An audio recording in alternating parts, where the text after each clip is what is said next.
નમસ્તે બેટા. આજે આપણે ગુજરાતીમાં આપણું 16 નંબરનું લેસન જે છે સુદામો દીઠા કૃષ્ણદેવ રે તે જોઈશું. તે પહેલાં તમને એક વાત પૂછી લઉં કે તમે આના આગળનું જે લેસન છે જે તમે ભણી ગયા છો અખંડ ભારતના શિલ્પી, તમે સમજી પણ લીધું હશે અને મને લાગે છે ત્યાં સુધી લર્ન પણ કરી લીધું હશે. તો હવે આજે આપણે આગળ વધીએ આપણા લેસનમાં. જે લેસનનું નામ છે સુદામો દીઠા કૃષ્ણદેવ રે. તે એક આખ્યાન કાવ્ય છે. આખ્યાન કાવ્ય આપણે એક સમજવાનું છે અને આ જે આખ્યાન કાવ્ય છે તે સુદામા ચરિત્રમાંથી લેવામાં આવેલો છે. આ આખ્યાન કાવ્યમાં શ્રી કૃષ્ણ અને સુદામાના મિત્રતાની વાત કરી છે. હવે જો તમારે આના માટે વધારે જાણવું હોય ને તો હું તમને એક બતાવી દઉં કે ગૂગલ પર એક સર્ચ મારજો, પ્રેમાનંદ આખ્યાન સુદામા ચરિત્ર લખજો, તો એમાં આખી વાર્તાના સ્વરૂપે બહુ જ મસ્ત રીતે આપેલું છે. એમની મિત્રતાની વાત બહુ સારી રીતે સ્પષ્ટીકરણ સાથે આપેલી છે. જે તમે એકવાર વાંચી જશો ને તો બહુ મજા આવશે. અહીંયા તો આપણે જોઈશું જ, પણ તેમ છતાં પણ તમને આ બતાવ્યું બેટા. હવે જુઓ, આપણે પહેલાં તો આ જે આપણો સુદામો દીઠા કૃષ્ણદેવ રે એ કોણે લખ્યું છે તો મેં તમને જે બતાવ્યું કે પ્રેમાનંદ લખેલું છે. પ્રેમાનંદ એક 17મી સદીના કવિ છે. હવે આપણે તમારી બુકમાં પેજ નંબર 33 એટલે કે 33 નંબર જુઓ અને એમાં કવિ પરિચય જે આપેલો છે ને એ પહેલાં આપણે જાણી લઈએ, પછી આપણે આગળ વધીએ. ઓકે, તો પેજ નંબર 33, સુદામો દીઠા કૃષ્ણદેવ રે, પ્રેમાનંદ, સમય ઈસવીસન 17મી સદી. આ જે છે ને કવિ પરિચય એ પણ યાદ રાખવો જરૂરી છે, કારણ કે એમાંથી બી તમારે MCQમાં પ્રશ્ન આવી શકે છે કે એમની કઈ કવિ રચનાઓ, કઈ પ્રકારની રચનાઓ હતી, એ કઈ સદીમાં થઈ ગયા, એ બધું આવતું હોય છે. એટલે તમે શાંતિથી સાંભળો અને શાંતિથી સમજી લો ને, એકવાર વાંચી લો ને તો એ આપણને યાદ રહી જતું હોય છે. આપણે આગળ વધીએ. કવિવર પ્રેમાનંદ વડોદરાના વતની હતા. તેઓ ઉત્તમ કથાકાર અને માણભટ્ટ હતા. માણ ઉપર થાપ આપીને કથાને પઠન, ગાયન અને અભિનય દ્વારા રજૂ કરીને તેમની રચનાઓ તેમણે લોક સમુદાયમાં ગુંજતી કરી છે. એટલે કે પહેલાંના જમાનામાં જે આવતા ને તો એ લોકો બ્રાહ્મણ, માણભટ્ટ એટલે બ્રાહ્મણ, એ આ રીતે આ કથાનું વાંચન કરતા, જે બી હોય એને. તો રામાયણ, મહાભારત, પુરાણોમાંથી કથાવસ્તુ, પ્રસંગો લઈ તેમણે તત્કાલીન ગુજરાતી વાતાવરણને જીવંત રીતે નિરૂપીને આખ્યાનને એક નવું જ રૂપ આપ્યું છે. આજે આપણે આખ્યાન વાંચવાના છે એને. હવે એમની રચનાઓ કઈ કઈ છે આપણે જોઈ લઈએ. ઓખાહરણ, ચંદ્રહાસ આખ્યાન, અભિમન્યુ આખ્યાન, સુદામા ચરિત્ર, જે આપણે અહીંયા એનો એક પાર્ટ આપેલો છે એ આપણે જોવાનું છે. કુંવરબાઈનું મામેરું, નળાખ્યાન, રણયજ્ઞ, દસમસ્કંદન વગેરે વિવિધ રસોથી સભર આખ્યાનો આપીને તેમણે ગુજરાતી આખ્યાન કવિતાને સમૃદ્ધ કરી છે. પાત્રલેખન, વર્ણન, રસ નિરૂપણ, ભાષાકર્મ એમ સર્વે રીતે એમના આખ્યાનો ગુજરાતી ભાષાની ઊંચી સંપત્તિ રહે છે. માનવ સ્વભાવની વિવિધ લાગણીઓનું સરસ રીતે નિરૂપણ કરવામાં તેઓ કુશળ કલાકાર છે. આખ્યાનો દ્વારા એમણે પ્રજાકીય સંસ્કારોને સાચવવાનું અને પોષવાનું કામ પણ કર્યું છે. આપણા ઉત્તમ આખ્યાન કવિ હોવાને કારણે તેઓ કવિ શિરોમણીનું માન પણ પામ્યા છે. તો આવા કંઈ પ્રશ્નો પણ આવી શકે કે ભાઈ એમના જે આપેલા હોય, તમને રચના આપેલી હોય કે ભાઈ પ્રેમાનંદની રચના લખો, તો તમને ABCD 4 રૂપ આપેલા હોય તો તમને ખબર હોવી જોઈએ કે ઓખાહરણ, ચંદ્રહાસ, અભિમન્યુ, સુદામા ચરિત્ર, કુંવરબાઈનું મામેરું, એ આપણને ખબર હોવી જોઈએ. પછી કવિ શિરોમણીનું માન કોણ પામેલું છે તો એ તમને ખબર હોવી જોઈએ એ રીતે, બરાબર. હવે આપણે આપણા વિષય પ્રવેશ જોઈશું. આપણે જે આપણું સુદામો દીઠા શ્રી કૃષ્ણદેવ રે જોવાનું છે એમાં જઈએ, બરાબર. તો એના પહેલાં હું તમને એક થોડીક નાનકડી વાર્તાના સ્વરૂપે બતાવી દઉં. જે મેં તમને અગાઉ કહેલું કે આમાં કૃષ્ણના અને શ્રી કૃષ્ણની અને સુદામાની મિત્રતાનું વર્ણન કરેલું છે.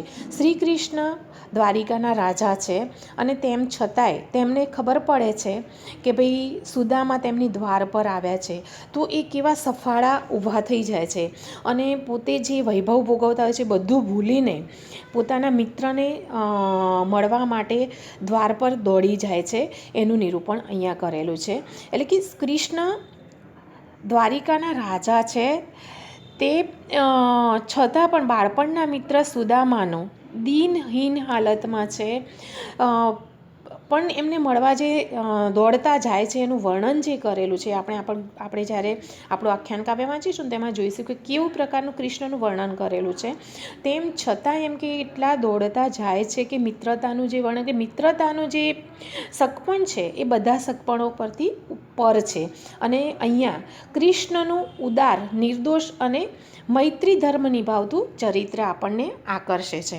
હવે જુઓ, તમારી બુકમાં જુઓ, ભાગવતના સેકન્ડ પેરેગ્રાફ જે છે એમાં ભાગવતના 10મા સ્કંધમાં આવતી કથા પરથી પ્રેમાનંદે મૂળ કથાનકમાં ફેરફાર ઉમેરણ કરી રચેલું સુદામા ચરિત્ર જનમનોરંજન અને રસ નિષ્પત્તિનું સુંદર આખ્યાન કાવ્ય છે. પ્રસ્તુત કાવ્યખંડ સુદામા ચરિત્રના 7મા કડવાનો છે. જુદા જુદા પ્રકારના કડવા છે, તો આપણે અહીંયા 7મો કડવો ભણવાનો છે.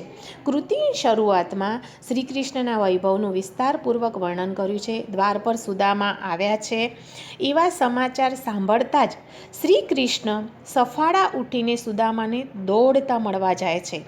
તે પ્રસંગમાં શ્રી કૃષ્ણનું ગતિશીલતા અને ભક્ત સખાને મળવા જવાની તત્પરતાનું સુંદર ચિત્રણ કર્યું છે.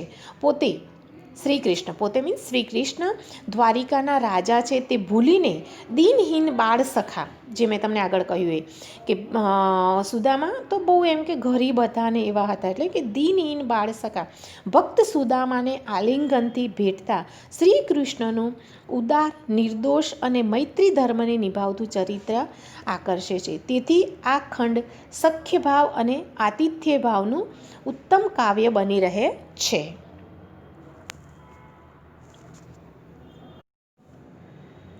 ચલો, હવે આપણે આપણું આખ્યાન કાવ્ય શરૂ કરીએ.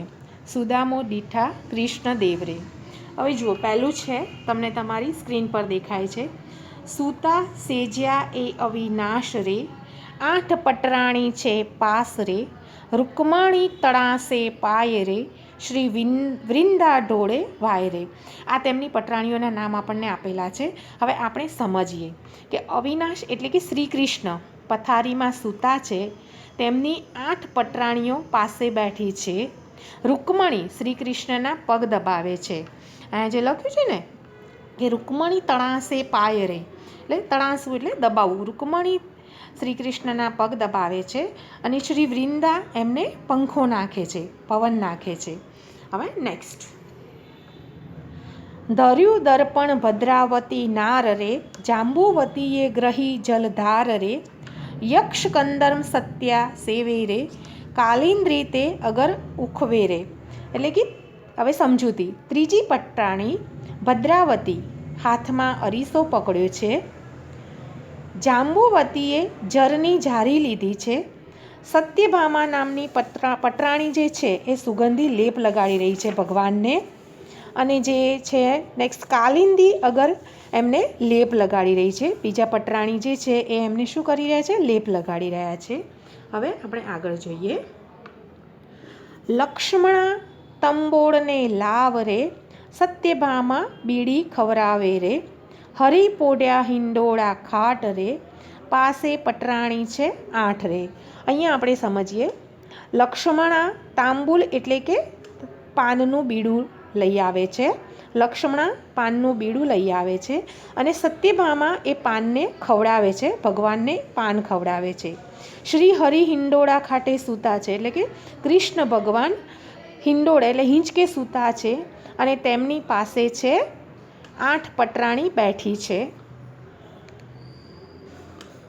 બીજી 16 સહસ્ત્ર છે શ્યામા રે, કો હંસ ગતિ ગજગામા રે, મૃગ નૈણી કોઈ ચકોરી રે, કો શામલડી કો ગોરી રે. બીજી 16,000 સ્ત્રીઓ પણ ત્યાં છે. કોઈ હંસની જેમ તો કોઈ ગજ એટલે કે હાથીની જેમ ધીમી મોહક ગતિથી ચાલનારી છે. કોઈ મૃગનયણી એટલે કે મૃગના જેવા નયનવાણી એટલે કે હરણના જેવી ચકોર અને તેજસ્વી આંખો ધરાવે છે. કોઈ પટરાણી રંગે શ્યામ છે તો કોઈ સુંદર રૂપાળી છે. કો મુગ્ધા બાલ કિશોરી રે, કો શ્યામ છબીલી છોરી રે, ખડકાવે કંકણ મોરી રે, ચપડા તે લે ચિત્ત ચોરી રે. કોઈ મોહ પમાડે તેવી બાળ કિશોરી છે તો કોઈ શ્યામ છબીલી ચંચળ યુવતી છે. તેઓ એટલે કે જે બધા છે તેઓ પોતાના હાથની બંગડીઓ ખખડાવી શ્રી કૃષ્ણનું ચિત્ત ચોરી લે છે. કો ચતુરા સંગત નાર રે, તે ત્યાં રીઝવે સંગમ ઝાંચે રે, હરિ આગળ રહી ગુણ ગાતી રે, વસ્ત્ર બિરાજે નાના ભાતી રે. એટલે એની સમજૂતી છે, કોઈ ચતુર સ્ત્રી નાચે છે અને શ્રી કૃષ્ણને પ્રસન્ન કરી રહી છે, તેમનો સ્નેહ પામવા આતુર છે. પ્રસન્ન કરી અને તેમનો સ્નેહ પામવા આતુર છે. આમ સૌ સ્ત્રીઓ શ્રી કૃષ્ણ આગળ રહીને તેમના ગુણ ગાય છે અને તે સૌ વિવિધ વસ્ત્રોથી શોભી રહ્યા છે. નેક્સ્ટ આપણે જોઈએ, ચંગ મૃદંગ ઉપંગ ગાજે રે, શ્રી મંડળ વીણા વાજે રે, ગ્રાંધ્રવા કડાકો કરતી રે, ફટકે અંબર કરમાં ધરતી રે. એટલે કે ત્યાં ચંગ, મૃદંગ અને ઉપંગ જેવા વાજિંત્રો વાગી રહ્યા છે. શ્રીમંડળ વીણા વાગી રહી છે. કોઈ સ્ત્રી ગંધર્વની જેમ કળા કરી રહી છે તો કોઈએ ફટક અવાજ સાથે હાથમાં વસ્ત્ર પકડ્યું છે. ચતુરા નવચૂકે ચાલ રે, હિંડે મરમે જેમ મરાર રે, મેનકા ઉર્વશીની જોડ રે, તેથી રીઝ્યા શ્રી રણછોડ રે. એટલે કે એની સમજૂતી છે, ચતુર સ્ત્રી ક્યારેય પોતાની ચાલ ચૂકતી નથી. તે હંસની જેમ છુપી રીતે ચાલે છે. તે સ્વર્ગની બે અપ્સરાઓ મેનકા અને ઉર્વશીની જેમ શોભે છે. તેને જોઈ શ્રી કૃષ્ણ પ્રસન્ન દેખાય છે.